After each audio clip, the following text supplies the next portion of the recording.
Tervetuloa Kiikarifutsalin seuraavaan analyysiin. Ja tänään hehkutetaan maasta taivaisiin IFK naisten joukkuetta. Ja ihan syystäkin. Ja kaikki, jotka tuntee mut, tietää kuinka vaikeaa on kehua IFKta. Mutta tällaisen joukkueen edessäni on pakko. Ja täysin ansaitusti voitti mestaruuden. Hienon vastuksen antoi Y-Ilves näissä finaalisarjoissa, mutta lopulta viidennessä finaalissa näkyi se tasoero. Ja minkä takia IFK olikin koko kauden näin hyvä.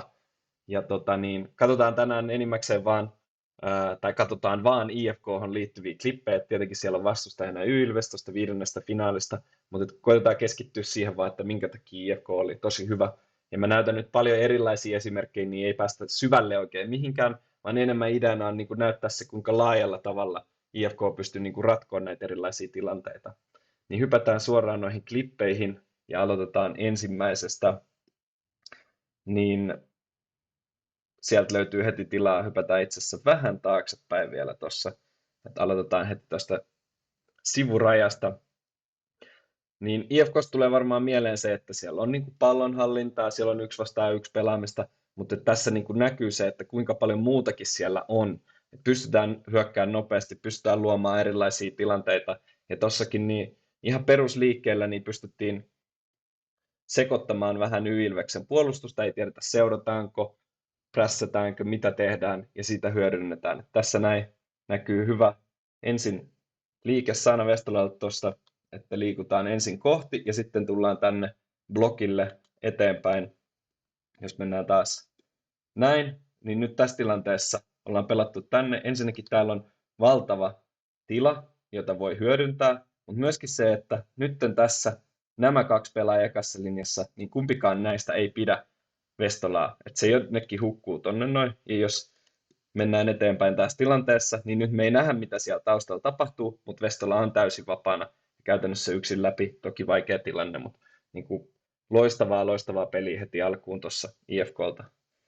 No sitten tätä monipuolisuutta lisää, että ei aina tarvi avata sieltä alhaalta, nyt Y-Ilves prässää paria korkeammalta, Veska heitto, pelataan pivotille, pivot laidalle, ja sitten 1 vastaan 1 tilanne. Hienosti löydetään välistä vielä ja pienestä kiinni. Aivan maaginen suoritus taas. Ja näitä niin kuin oli lisää. Että sieltä avattiin paljon pitkällä. Ja nyt erona tässä tuohon edelliseen klippiin, jos otetaan vähän taaksepäin vielä jonkun verran tässä, kun se pallo on tulossa, niin huomataan, että Y-Ilveksen pelaaja on tässä etupuolella, jolloin pivotti, nyt tässä Sandra Lind liikkuu täällä selän puolella laajalla säteellä, ja se on vaikea sitten puolustaa, ja löydetään niitä tiloja sieltä, mitä löytyy. Ja loistavasti hyödynnetty taas tila, mikä on syntynyt, ja aivan maaginen hyökkäys tämäkin. Pienestä kiinni Junkurilta hyvä torjunta siinä tilanteessa, 2 torjuntaa. Ja sama juttu pystytään käyttämään pitkään myöskin vastahyökkäyksissä. Tähän tulee kuitenkin transitiosta tämä tilanne. Hieno maali, taas pelataan sinne ylös syvään. Hanna Halonen pystyy lukemaan sen, että sinne on syntymässä. Otetaan toi ihan alusta, niin pysäytän sitten siihen kohtaan, mihin tarvitaan. Eli nyt tässä Hanna Halonen lähtee tästä vaihtopenkiltä liikkeelle. Ja ilmeisesti tämän pelaajan pitäisi nyt seuraa sitä täältä tilanteessa. Niin sitten kun mennään eteenpäin, pallo pivotille, Hanna Halonen täysin yksin täällä näin. Niin riittää, että voittaa, ja Santtohan sen tietenkin voittaa tuon tilanteen. Tai ei tarvitse edes niinku voittaa, vaan sen vaan, että vastustaja ei voita sitä tilaa, niin ajaudutaan tällaiseen tilanteeseen, ja Hanna Halonen täysin yksin maali edessä. Loistava maali sieltä. Sitten se ei ole pelkästään sitä, että pelataan pitkään, vaan pystytään pitämään palloa. Taas hienolla peruskuviolla avataan iso tila 1 vastaan 1. Löytyy välistä iso syöttötila tuosta myös.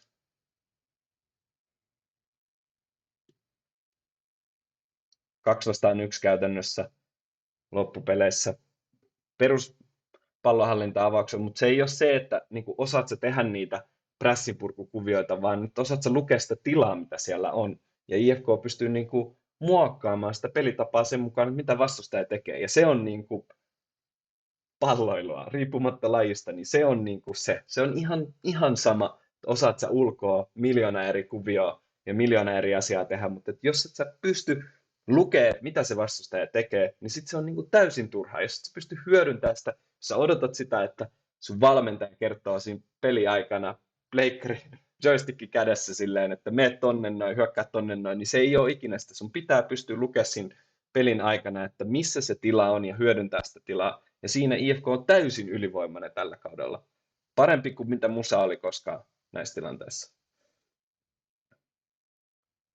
Taas hyödynnetään tilaa.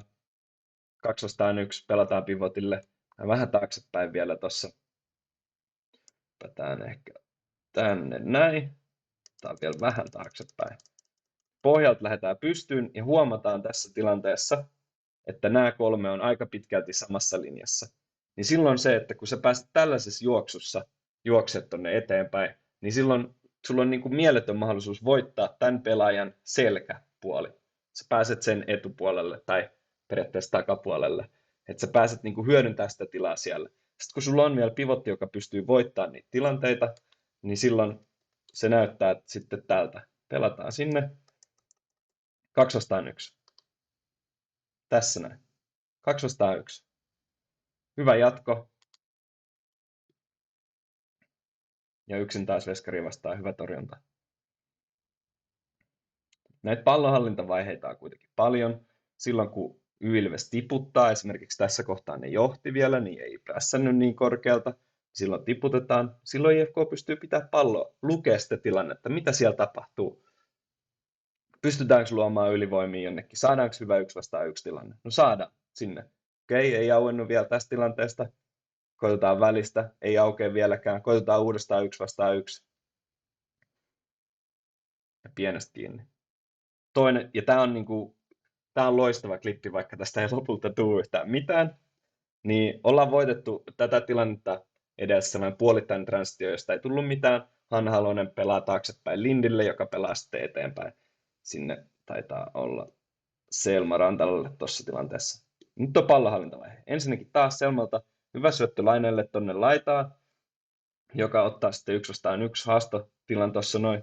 Ja taas Rantalalta hyvä liike tänne näin, joka mahdollistaa sitten sen, että ainakin syöttö saadaan tähän tilanteeseen. Käytetäänkö sitä heti? Kyllä. Okei. Y-ilves on hyvässä muodossa. Turha lähteä niin kuin väkisi puskea siitä. Koitetaan luoda meille niin kuin parempi muoto, jota pystytään sitten hyödyntämään siinä tilanteessa. Nyt syötetään taas laitaan. Ja mitä tapahtuu? Nämä molemmat hyökkää tänne syvään. Ja Y-ilveksen pelaajat miettii, että seuraanko mä, vaihdanko mä, mitä me tehdään tässä tilanteessa. Mennään taas eteenpäin.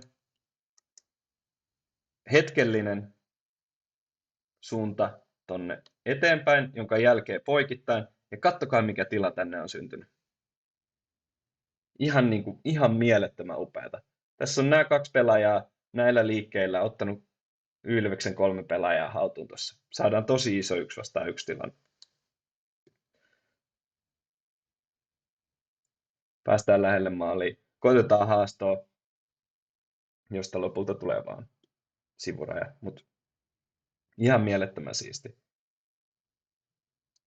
Mennään seuraavaan klippiin. Ja tää tulee erikoistilanteesta joo, mutta tässäkin on niitä elementtejä siitä pallonhallintavaiheesta, että katsotaan missä se tila on, mitä lähdetään tekemään.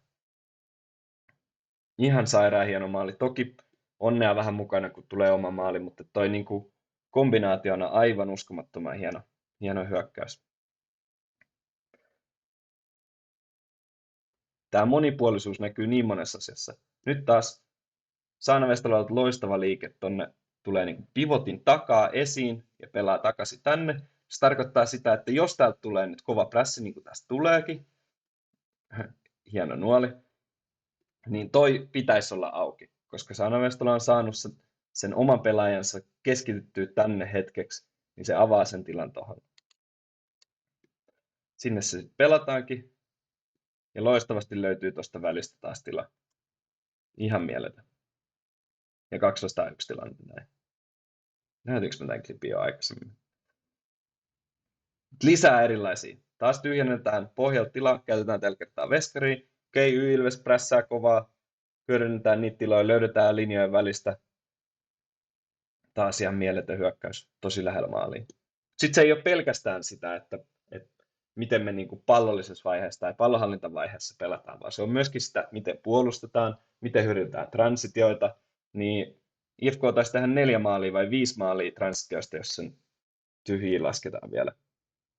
Hyvin tuplattu siinä ja aivan uskomattoman hieno maali. Taas hyvin luettu tilanne, nyt voidaan riistää ja päästään yksin veskariin vastaan ja sieltä tulee maali. Taas vastahyökkäys. Löydetään takatolpalta pelaaja. Tosi hyvä. Loistavia transitioita. Ja sitten jos mietitään tätä IFK:n puolustamista, niin monet mielii IFK:n tällaiseksi niin kuin kovaa prässääväksi joukkueeksi. Mä tiedän, että Brunokin tykkää siitä, kun kovaa prässätään, ja sitä varmasti harjoiteltu eniten. Jos mietitään just Tia Savonlaista, mietitään Sandra Lindiä, Hanna Halosta, niin ne on kaikki sellaisia, jotka pärjää tosi hyvin kovassa prässissä tai kun pääsevät prässäämään kovaa. Mutta tässä tilanteessa, kun Y-Ilves on hyvä heittämään sitä pitkää ja löytämään niitä tiloja selän takaa, niin miksi antaa ilmaiseksi sellaisia? Pudotetaan vähän ja rakennetaan sitten se prässi. Pikkuhiljaa pystytään nostaa pelaajat hallus koko ajan ja sen lisäksi niin tuossa on hyvä tila puolustaa.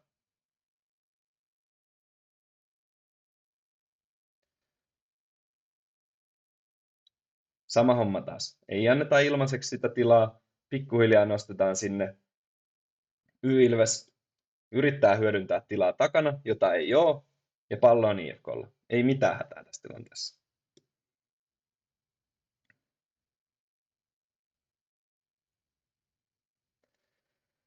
Sitten tulee sellainen tilanne, missä niin kuin, tämä puolustuslinja on sitten vähän korkeammalla, koska siinä on tapahtunut puolittainen riisto jo aikaisemmin, joka tarkoittaa sitä, että siellä on vähän niin kuin haluttu jatkaa sitä prässiä, ja silloin tämä tila on ongelma, koska silloin yhtäkkiä siellä tilaa oli takana. Mutta tämäkin tuli oikeastaan sen takia, koska IFK meinasi riistää sen jo. Tämä on niin puolittainen transitio sen takia, että siinä tilanteessa oli niin kuin jo tapahtunut jotain ja sitten reagoidaan siihen. Ja sitten se IFK-pakka oli niin levällään, eikä oltu valmiina siihen tilanteeseen, niin silloin IFK oli sitten ongelmissa. Mutta hyvin seurataan omia pelaajia ja ei anneta niin kuin sellaista selkeät ylivoimaa tähän tilanteeseen.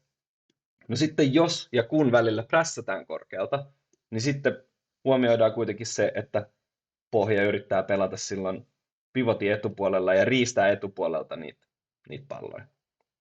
Niin loistava tilanne tässä. Siitäkin hyvä vastahyökkäys, josta tulee kortti ja rike. Niin aivan mielettömän hyvät peliä IFKlta. Ja katsotaan ihan lopuksi yksi tällainen hyvän mielen klippi, jos se nyt löytyy multa täältä.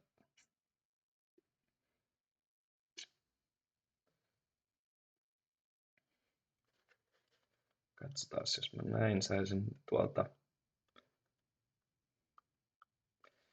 vielä avattua. Ja sitten on tällainen pieni loppukevennys tähän tilanteeseen. Eli viimeinen klippi vielä tässä tilanteessa. Kovaa prässätään, saadaan pallonhallinta, koitetaan pallonhallintavaihetta. Hyviä haastoi, tosi lähellä maalia 2 kertaa. Ja sitten tässä tilanteessa nyt menetetään se pallo, mutta koska kaikki on mukana hyökkäyksessä, on otettu se vähän hitaampi vaihe siihen murtautumisvaiheeseen, kaikki on lähellä, ja sitten kun se menetetään, niin voidaan taas prässää korkealta, saadaan riisto, ja sitten Dalilta uskomaton takanunumaali.